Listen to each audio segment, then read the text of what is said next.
Amém. Lá no capítulo 16 do livro de Atos, a gente vê uma parte da segunda viagem missionária de Paulo. Essa segunda viagem missionária, ela começa lá meados do capítulo 15 e vai até o capítulo 22. Essa segunda viagem missionária, ele começou praticamente lá com o Concílio de Jerusalém, e lá os líderes da igreja tiveram que lidar com uma controvérsia relacionada à observação ou não da lei do Antigo Testamento. Então os novos convertidos, eles entenderam, não precisavam fazer como os judeus faziam, né? E aí Paulo, ele vai partir para diversas outras cidades, chega a Antioquia de novo, e aqui no capítulo 16, no trecho que a gente vai ver, ele chega à cidade de Filipos.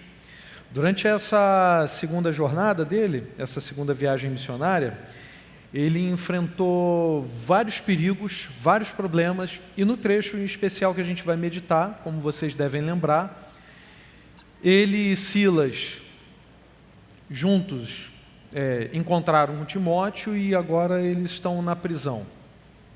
E aí, no caso, Paulo e Silas foram presos, foram espancados por causa da fé em Jesus, sem o devido processo foram presos, não tinha acusação, foi na verdade uma tramóia dos cidadãos lá de Filipos, e aí prendem eles, e como você deve lembrar, eles foram libertos por Deus.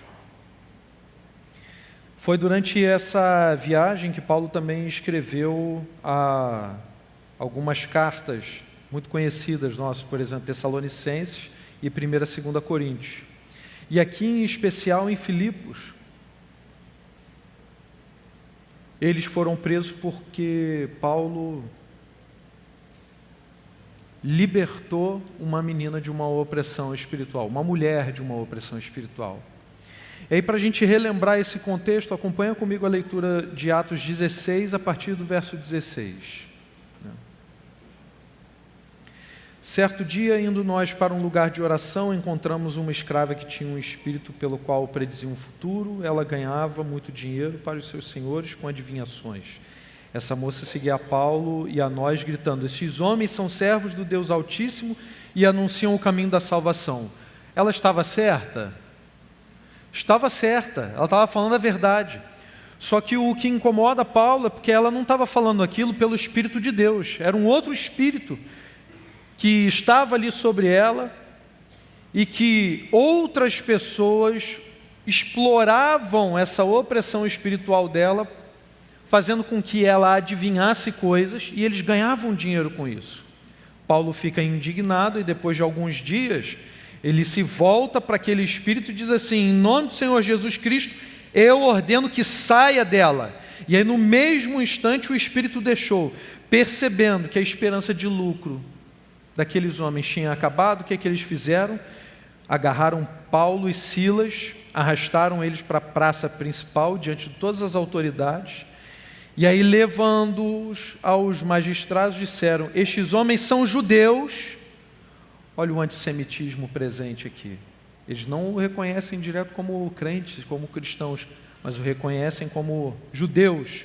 Estes homens são judeus e estão perturbando a nossa cidade, propagando costumes que a nós romanos não é permitido aceitar nem praticar. E aí, depois de serem severamente açoitados, foram lançados na prisão, e o carcereiro recebeu instrução para vigiá-los com cuidado, com atenção. Tendo recebido tais ordens, ele os lançou no cárcere interior e lhes prendeu os pés no tronco. Então, presta atenção nesse detalhe, porque eles não estavam amarrados com uma corda podre, eles estavam com os pés no tronco, eles estavam acorrentados, eles estavam muito bem presos. Aqueles homens, Paulo e Silas, não poderiam escapar de maneira nenhuma, eles estavam perturbando a cidade. Acabaram com o lucro de alguns homens que exploravam a opressão espiritual daquela mulher. Isso não foi pouca coisa, eram homens poderosos. Deviam ter conchavo com aqueles juízes, com aqueles magistrados, porque imediatamente colocaram Paulo e Silas na prisão, mas não sem antes torturar eles, espancá-los, como o texto bem diz. E a partir daí é o texto da nossa meditação. Eu quero que você acompanhe agora o verso 25 e 26, e daí vem a nossa primeira lição. Todo cristão é livre em Jesus. O que a gente vai ver nesse trecho aqui é que nenhuma prisão pode escravizar um crente. Nenhum carcereiro pode conter um cristão. Olha o que diz o verso 25 e o 26. Paulo e Silas estavam orando e cantando. Por volta da meia-noite, Paulo e Silas oravam e cantavam louvores a Deus. E os demais companheiros de prisão escutavam. De repente, sobreveio tamanho terremoto que sacudiu os alicerces da prisão. Todas as portas se abriram e as correntes de todos os presos se soltaram. Olha que coisa incrível. Paulo e Silas oravam e cantavam louvores a Deus. As outras pessoas estavam ouvindo, os outros prisioneiros estavam ouvindo. Eles não estavam de maneira tímida orando ao Senhor. Senhor, Deus, por favor, salva a gente. Amém. Todo mundo estava ouvindo. Eles não estavam cantando baixinho. Em seu nome há poder, só de mencionar. Se eles cantassem assim, aqui na Oceânica, então eles não iam ter chance nenhuma no louvor, né? Clovinho está tentando já há tantos anos. E eu já desisti, eu nem faço essa brincadeira, porque... né? Olha a desafinação. Eles estavam cantando a plenos pulmões. Eles estavam orando ao Deus Altíssimo. Eles estavam orando em nome de Jesus. Todos os prisioneiros estavam ouvindo. Imagina o pensamento de um preso daquele. Fala, mais uns malucos aí, ó. Prenderam esses caras por quê? Ih, rapaz, expulsou o demônio, falou que sai espírito. Ih, é mesmo? Deve ser maluco também. Estão cantando. A gente está aqui preso há tanto tempo. O que a gente está fazendo aqui? Comendo essa comida ruim. Imagina os outros presos ouvindo aquilo. Mas logo em seguida, Deus deixa ainda mais claro que ali quem estava operando era o poder de Deus. Era o Senhor Jesus. De repente sobreveio tamanho terremoto que sacudiu os alicerces da prisão. Todas as portas se abriram e as correntes de todos os presos se soltaram. Olha o que acontece aqui. Paulo e Silas, eles estavam presos fisicamente, mas eles eram livres espiritualmente. Por isso eles cantavam, por isso eles oravam, para enfrentar a dor da surra que eles tomaram, para enfrentar a dureza da prisão onde eles estavam. O que eles fizeram? Eles oravam e cantavam ao Senhor. Aqui nós temos uma ótima orientação para nós num tempo de crise.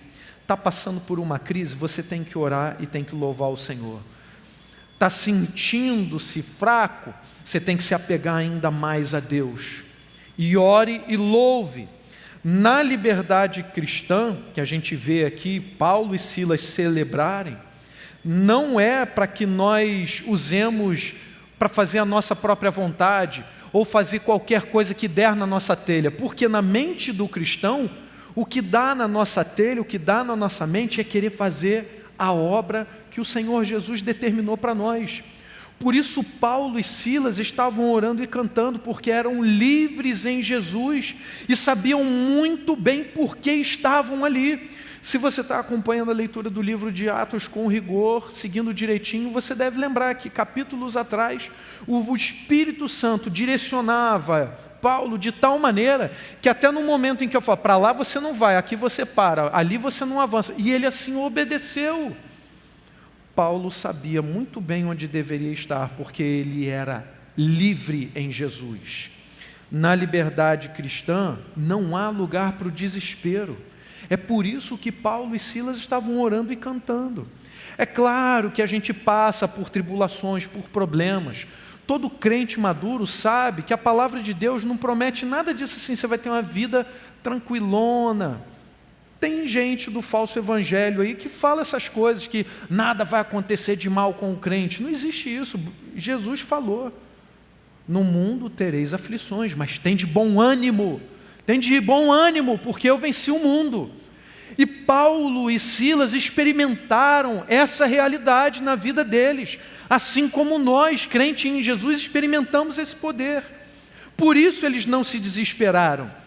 E aí é claro que nós passamos por desafios, mas a gente vai repetir o que Paulo falou em 2 Coríntios 4, verso 8 e 9. Em tudo somos atribulados, porém não angustiados. Ficamos perplexos, porém não desanimados. O crente nunca desanima.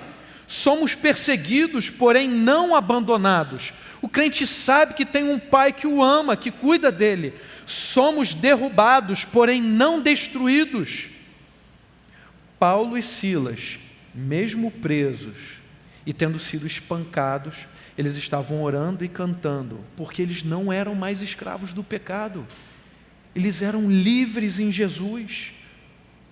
E é essa liberdade que Jesus deu para cada um de nós, para a gente viver a esperança total e não o desespero. Isso pode parecer irrealizável para a gente. Não, isso é coisa de Paulo, Jesus, isso não é para mim. Só que a gente tem inúmeros exemplos históricos, até mais próximos de nós, que repetiram exatamente o que Paulo e Silas fizeram. Haralam Popov, por exemplo, foi um pastor búlgaro na Bulgária, domínio comunista, ficou 13 anos preso numa prisão comunista. Por quê? Por causa da sua fé. Foi acusado de ser um espião do Estado. 13 anos preso. Quando Haralam Popov conseguiu sair da prisão, foi liberto, o que ele fez? Fundou uma agência missionária, fundou a missão Door of Hope International, né? Porta da Esperança Internacional. Outro exemplo semelhante, Richard Wurmbrand passou 14 anos numa prisão romena, também um pastor romeno, preso por causa da sua fé, sob domínio comunista, ficou 14 anos na prisão. E a semelhança do que fez Haralam Popov, ele também sai da prisão quando é liberto e funda uma agência missionária também, a Voz dos Mártires. Se você quiser conhecer um pouco mais sobre essas figuras, vai lá na autobiografia do Haralam Popov, Torturado por Sua Fé, e o livro do Richard Wurmbrand é um título semelhante, Torturado por Amor a Cristo. E sobre o Richard Wurmbrand tem até filme, e acho que é super fácil de encontrar aí nas plataformas. E no caso de Richard Wurmbrand, no seu livro, Torturado por Amor a Cristo, tem um trecho em que ele diz assim: a polícia secreta perseguia muito a igreja subterrânea, porque reconhecia nela a única resistência efetiva ainda existente. Sabia que se deixasse a resistência espiritual livre, ela minaria as ideias ateístas. Aí a polícia secreta comunista sabia que um cristão jamais abdica de sua inteligência, nem se submete prazerosamente. Sabia que pode prender homens, mas não pode prender a fé em Deus. Paulo e Silas viviam livres em Cristo, eles nunca poderiam ser presos absolutamente, estavam presos fisicamente, mas livres em Jesus. O carcereiro vivia livre fisicamente, mas era escravo do pecado. Agora, vejamos outra perspectiva, a perspectiva do carcereiro. Outra condição aqui. Agora, a segunda lição: todo prisioneiro do pecado vive em desespero. Olha o que aconteceu com o carcereiro depois daquela cena, a prisão tendo estremecido, todas as portas abertas, todos os prisioneiros livres. Verso 27 de Atos 16. O carcereiro despertou do sono e, vendo abertas as portas da prisão, puxou da espada e ia suicidar-se, pois pensou que os presos tinham fugido. Aquele carcereiro tinha recebido uma missão, cuidar dos prisioneiros, e em especial de Paulo e Silas. Ele não podia deixar ninguém fugir. Depois do terremoto, quando ele acorda sobressaltado, ele pensou que todos tinham debandado, todos tinham fugido. E aí, sabendo que ele ia ter que pagar com a própria vida, ele quis minimizar a sua dor. Vou adiantar o processo. Não pensou na sua família, nem pensou, só pensou no desespero. Totalmente desesperado. Agora não tem chance para mim, não tem solução, não tem saída para mim. E ele puxa a espada e vai tirar a própria vida. Todo prisioneiro do pecado vive em desespero. As pessoas que vivem dominadas pelo pecado, elas podem até lançar mão de alguns anestésicos, criar subterfúgios, ilusões, para viver a vida diminuindo a dor da vida ou o desespero que sentem por não terem Jesus, por não terem Deus. Mas quando vem a crise, quando vem um momento decisivo, o desespero toma o coração do pecador. Não tem ilusão que se sustente, não tem prazer mundano que compense o terror da morte. É desespero total. E o carcereiro, assim como todo pecador, vivia uma prisão sem grades. Quando ele viu que supostamente todo mundo tinha fugido, a reação imediata dele é tirar a própria vida. Todo prisioneiro do pecado vive desesperado, mas quem é livre por Jesus mantém viva a esperança do Evangelho. Olha o que acontece logo em seguir, nossa terceira lição. O Evangelho liberta e salva. Verso 28. Mas Paulo gritou bem alto: não faça nenhum mal a si mesmo, estamos todos aqui. Então o carcereiro, tendo pedido uma luz, entrou correndo e trêmulo prostrou-se diante de Paulo e Silas. Ele não morreu, ele não se suicidou. Vocês já sabiam disso, né? Vocês já leram hoje. Parece que o carcereiro, ele reconheceu imediatamente o milagre de Deus. E aí ele corre até os pés de Paulo e Silas. Imagina ele, gente, isso nunca deve ter acontecido na carreira daquele homem. Tudo aberto e ninguém fugiu, ninguém fugiu. Gente, não foi só assim Paulo e Silas que ficou, todos os prisioneiros ficaram lá.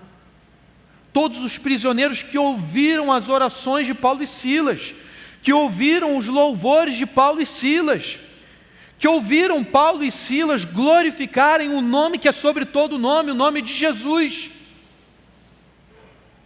Eu fico imaginando se aquele carcereiro não dormiu ouvindo aqueles cânticos, e ele sabia o que tinha acontecido com Paulo e Silas.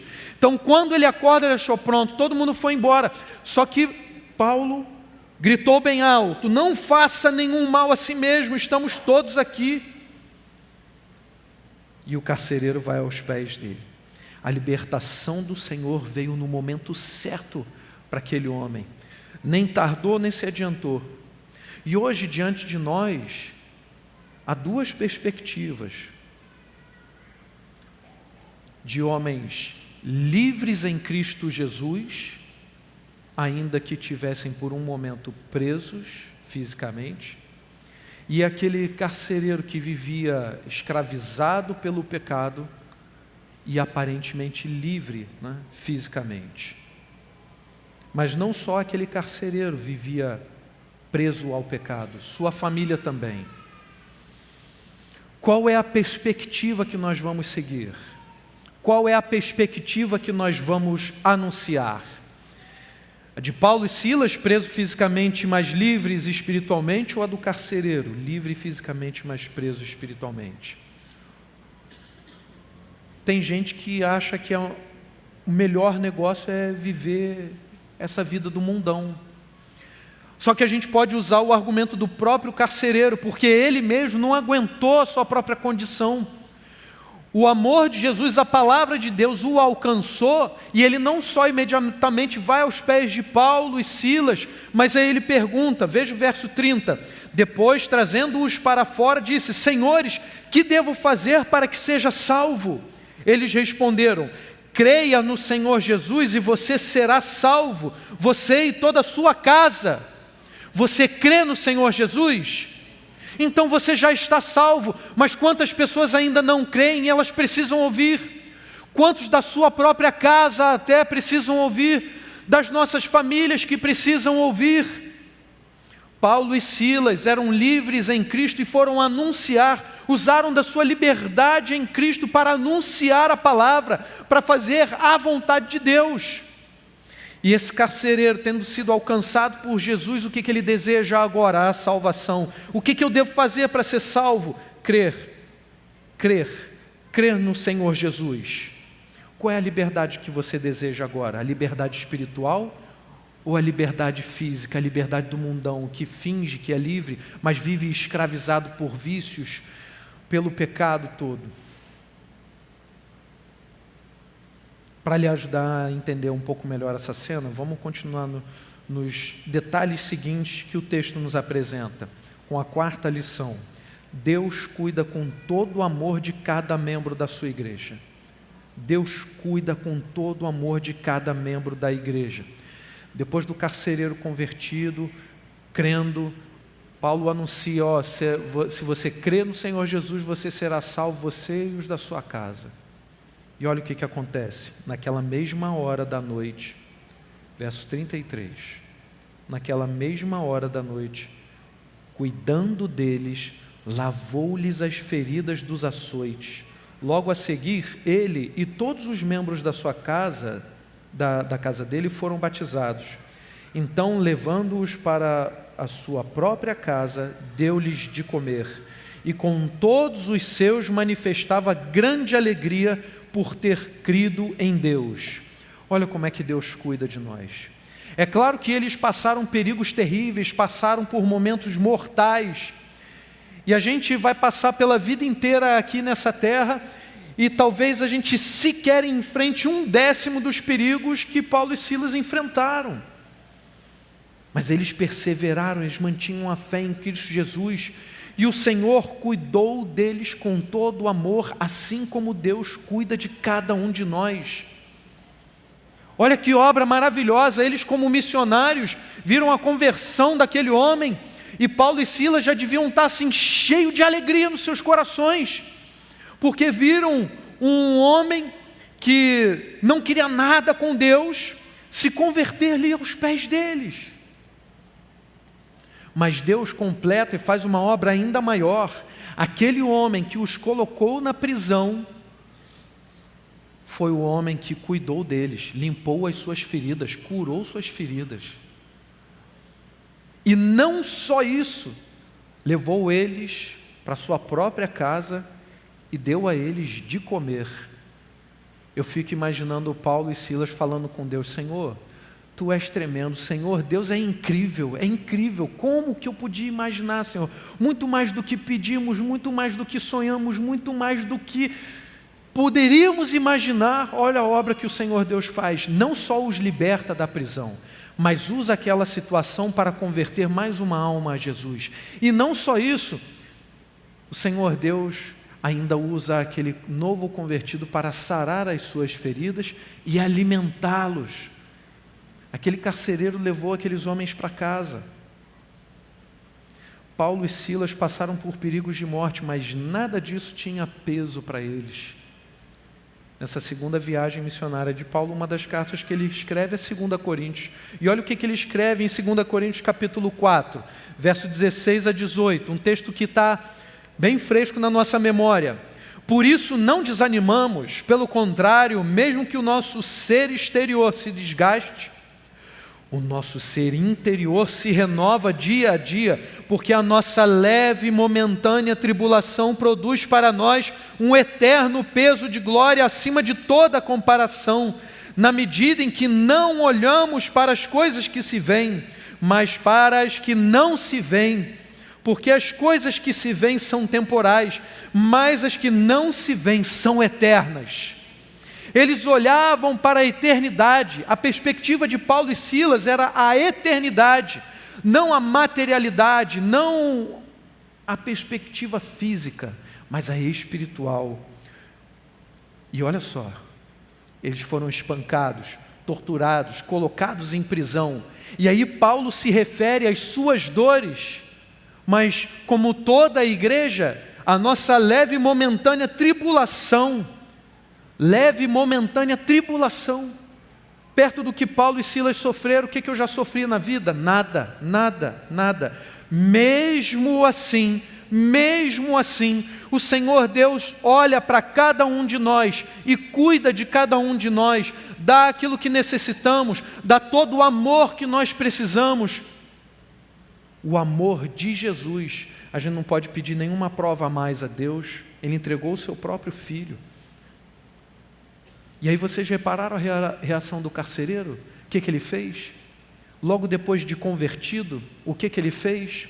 Ele se coloca a serviço daqueles irmãos. E todos se alegram.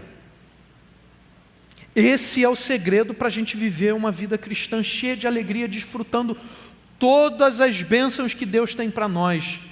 Viver a alegria no serviço a Deus. Se quer viver a alegria do Evangelho, sirva a igreja. E olha, a nossa igreja tem um monte de oportunidade para nós servirmos. Quantos ministérios, serviço mesmo, Kids, Team, Up, Go, Oceânica Social, as reuniões de oração, jornadas, as células, mentoria, discipulado, e não sei se eu estou esquecendo algo mais, a luz, o som, as câmeras, pessoal da comunicação. Meu Deus, não tem nenhum lugar para você servir nessa igreja? Claro que você pode estar servindo fora também. Quantas oportunidades que o Senhor Deus nos dá de servi-lo, Irmãos, aproveitem todas as oportunidades para servir a Deus. A reação imediata daquele carcereiro foi essa: servir ao Senhor, se colocou aos pés dos apóstolos para, caso Paulo e Silas, para demonstrar todo o seu amor a Jesus. E já que a gente está falando de serviço, estamos falando de ação, eu quero destacar duas aplicações para nós. O que a gente vai fazer com isso que a gente está aprendendo aqui na Palavra de Deus? A primeira das aplicações: enfrente o mal sem medo, mas com estratégia.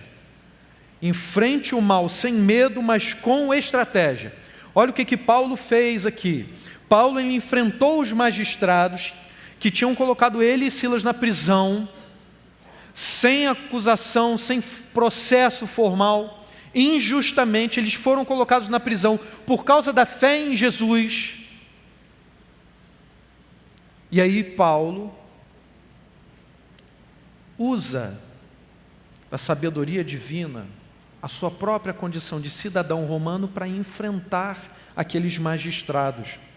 Ele faz um apelo a uma força, a um poder secular que estava acima daqueles magistrados.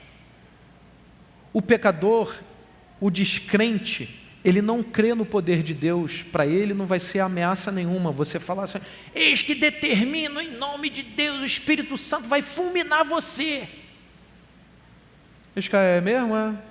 Manda teu Deus fazer aí agora. A gente não determina nada para Deus. E vejam que Paulo não faz isso aqui. Olha o que acontece na cena seguinte, verso 35. Quando amanheceu, os magistrados enviaram oficiais de justiça com a seguinte ordem para o carcereiro: põe aqueles homens em liberdade. Então o carcereiro comunicou isso a Paulo, dizendo: os magistrados ordenaram que vocês fossem postos em liberdade, portanto vocês podem sair, vão em paz. Olha o que Paulo faz. Paulo, porém, lhes disse: sem ter havido processo formal contra nós, nos açoitaram publicamente e nos jogaram na cadeia, sendo nós mesmos cidadãos romanos. Querem agora nos mandar embora sem o maior alarde? Nada disso. Pelo contrário, que eles venham e pessoalmente nos ponham em liberdade. Gente, olha que coisa incrível. Quando eu li esse texto pela primeira vez, era recém-convertido, eu vibrei aqui como a gente... De maneira semelhante, quando a gente vê um filme de ação, aí a gente vê o mocinho, né, o cara que é legal, ele está passando por um monte de injustiças, ele é o inocente, é o servo sofredor, e de repente tem uma grande virada ali na história, aí você começa a vibrar. Aquela galera que gosta de filme de ação, violento, é igual que quando o cara que está lutando inverte a situação e deixa de apanhar e começa a bater.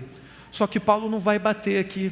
Mas quando eu olhei o que ele fez, cara, yes, olha o que ele fez aqui. Ele inverteu a situação toda. Ele enfrentou o mal, mas com estratégia. Olha a reação dos magistrados, dos juízes. Verso 38.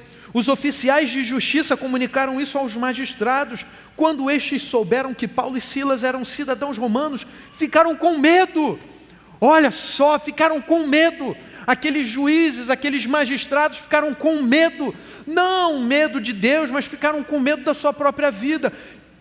Eu fico imaginando a fala deles, gente, o que a gente fez? Os caras são cidadão romano, a gente, meu Deus do céu, o que a gente vai fazer? Olha só, a gente não podia ter batido neles, não podia ter encostado um dedo nesses caras, a gente não podia ter colocado eles na prisão sem fazer um julgamento, tudo direitinho, nos conformes, não podia ter feito isso. Eles se morreram de medo. Então foram até eles e lhes pediram desculpas. Os juízes, os magistrados pediram desculpas e, relaxando-lhes a prisão, pediram que se retirassem da cidade. Olha o que Paulo e Silas fizeram. Olha o que Paulo falou aqui. Não, eles vão vir aqui agora e eles é que vão libertar a gente, vão pedir desculpa, vamos lá. Eles ficaram cheios de medo e pediram desculpas. Pediram desculpas. Enfrente o mal com estratégia. Não seja ingênuo achando que pelo Espírito Santo habitar em você, você determina alguma coisa para Deus. Nós somos livres em Cristo, porém submissos a Deus. Paulo e Silas eram movidos pelo Espírito Santo. Se o Espírito dissesse, vai para lá, eles iam. Se o Espírito soprasse para outro canto, eles iam. É essa intimidade e liberdade que nós devemos ter em Deus, para que Ele guie a nossa consciência, para que Ele nos dê sabedoria para enfrentar o mal que está neste mundo, mas com estratégia, com sabedoria divina, não criando as nossas próprias soluções, querendo resolver as coisas na nossa força, com o nosso braço. Não, a vitória é de Jesus. E a gente tem que enfrentar o mal com estratégia. E aí a segunda aplicação. Olha o que aconteceu aqui no final dessa cena, esse texto que nós lemos, Atos 16, verso 40. Tendo saído da prisão, Paulo e Silas dirigiram-se para a casa de Lídia, aquela que tinha se convertido poucos versos antes, e vendo os irmãos, os animaram, depois partiram. A última aplicação para nós: levante o ânimo da igreja, se esforce para levantar o ânimo da igreja, de todas as pessoas que estiverem ao seu redor. Olha o que aconteceu, aqueles homens que foram espancados, estiveram presos, enfrentaram perigos de morte. Como é que eles terminam aqui a missão deles? Animando os irmãos. Eles deixam já uma célula, uma igreja que estava nascendo na casa do carcereiro, e já tinham anteriormente criado uma célula, uma igreja já na casa de Lídia. E aí eles voltam à casa de Lídia e vêm os irmãos, e o que eles fazem? Eles vão chegar lá e começam a reclamar. Olha, não aguento mais esse negócio, ó, aqui ó, minha costela, estou com uma costela quebrada aqui, outra aqui, e não ganhei um dinheiro por isso, antes eu estivesse no UFC. Você acha que Paulo ia dizer isso? Você acha que um crente vai falar uma coisa dessa? Não, eles se alegraram e animaram os irmãos. Estão vendo? Olha o que Deus fez. Nos prendeu, mas nós fomos lá na prisão, o carcereiro se converteu, O texto não diz para nós, mas certamente aqueles outros prisioneiros, tendo ouvido e visto a pregação do Evangelho, o poder de Deus, você acha que o coração deles saiu dali ileso? Você acha que o coração deles não foi ferido por Cristo Jesus? Você acha que Cristo não deve ter se aproximado deles? Ora, o texto não nos dá esse detalhe, fala só de Lídia, um pouquinho antes, fala do carcereiro. E eles animaram os irmãos, com mais palavras do Evangelho, com a experiência com Deus.